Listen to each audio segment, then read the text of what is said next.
आइए आज बात करते हैं कि क्यों यीशु ही खुदा है। ऐसा क्या हो गया मेरी लाइफ में कि मैं इस निष्कर्ष पे पहुंच गई, एक हिंदू लड़की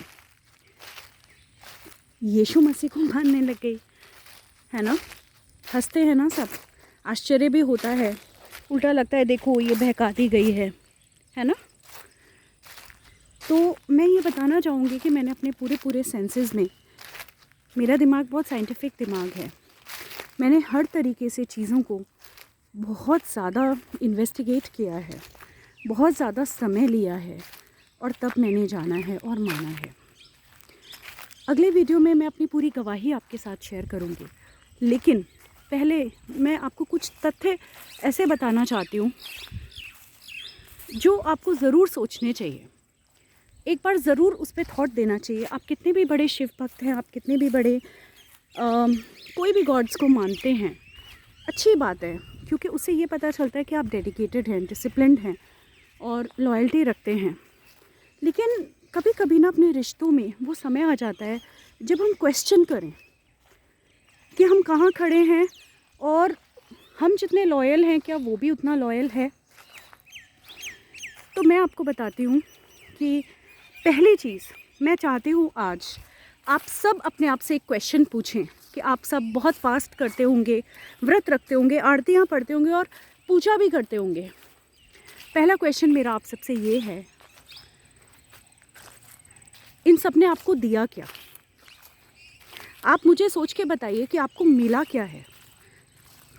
क्या कभी कभी आप चीटेड फील करते हैं कि आप जितनी ऊर्जा लगाते हैं इतने पूजा पाठ में, उस हिसाब से आपको लाइफ में मिलता नहीं है, उल्टा शायद कहीं डाउनफॉल ही देखते हैं आप लोग, डाउनफॉल महसूस करते हैं ना।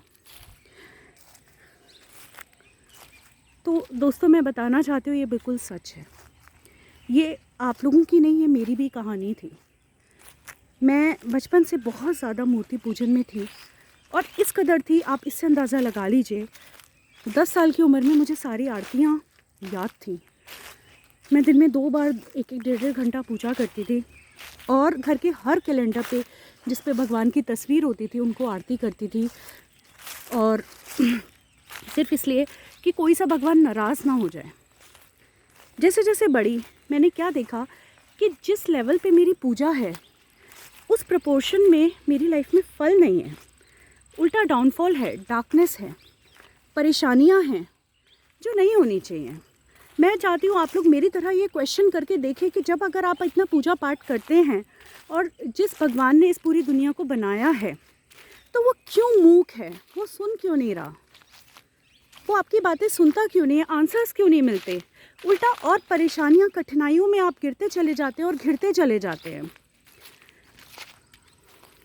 ऑब्जेक्टिवली इसको सोच के देखिए, ये नहीं कि हमें जो सिखाया गया बताया गया हम उसको ही मानते जाएंगे। आप हर बंदा अपने आप में रिसर्च कीजिए, इस बारे में सोचिए, पता कीजिए, कहीं ऐसा तो नहीं हम गलती दरवाज़ा खटखटा रहे हैं। और ऐसा क्यों मैं बताती हूँ, इसलिए कि यीशु मसीह 2000 साल पहले आए थे और उनको सलीब पे चढ़ाया गया था। आप लोग शायद ये नहीं जानते हैं कि सलीब पे उनकी बहुत दर्दनाक मौत हुई थी।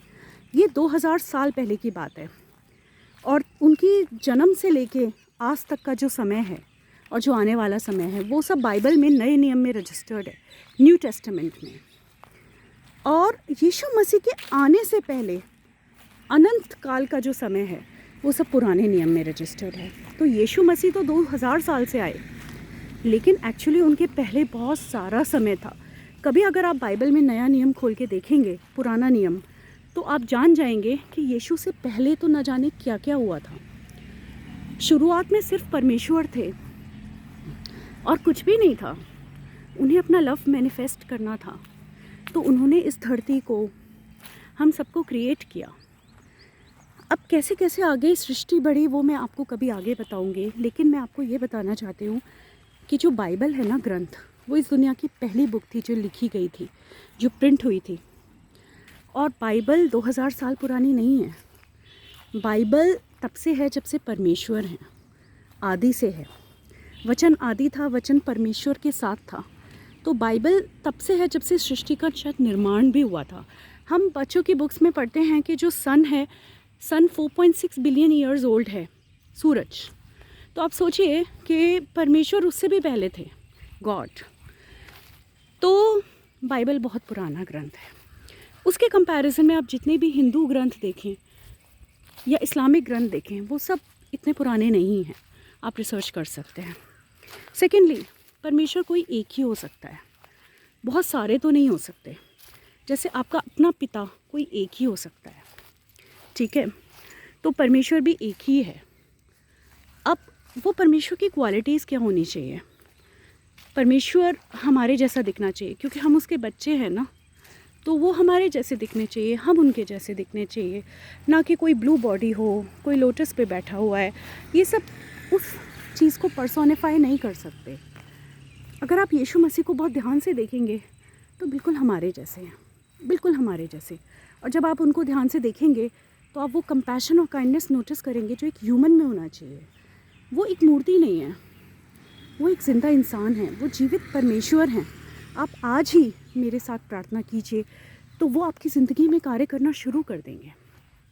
और उसके अलावा यीशु मसीह, थर्ड, जो भी परमेश्वर है उसके आने से आपकी लाइफ उठनी चाहिए, ना कि गिरनी चाहिए।